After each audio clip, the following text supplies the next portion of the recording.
សេចក្តីជូនដំណឹងស្តីពីការអនុម័តដោយប្រើប្រាស់ប្រកាសស្តីពីការដាក់ទណ្ឌកម្មខាងវិន័យចំពោះបុគ្គលរាយការណ៍ក្នុងវិស័យមូលបត្រដែលមិនប្រតិបត្តិតាមបញ្ញត្តិនៃច្បាប់ស្តីពីការប្រឆាំងការសម្អាតប្រាក់និងហិរញ្ញប្បទានភេរវកម្មនាយកកមូលបត្រកម្ពុជា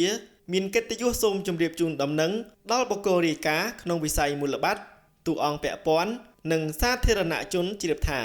អាជ្ញាធរសេវាហិរញ្ញវត្ថុមិនមែនធនាគារបានអនុម័តដោយប្រើប្រាស់នៅប្រកាសលេខ017អសហ ប្រកចុះថ្ងៃទី6ខែកុម្ភៈឆ្នាំ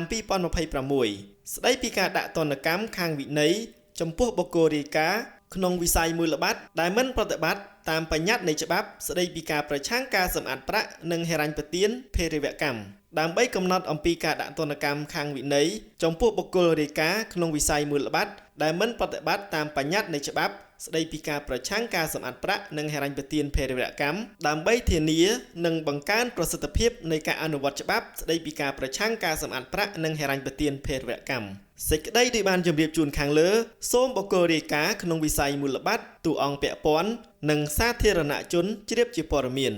ថ្ងៃអង្គារ1កើតខែផលគុណឆ្នាំម្សាញ់សពស័កពុទ្ធសករាជ2569រាជធានីភ្នំពេញថ្ងៃទី17ខែកុម្ភៈគ្រិស្តសករាជ2026នាយកកមូលបត្រកម្ពុជា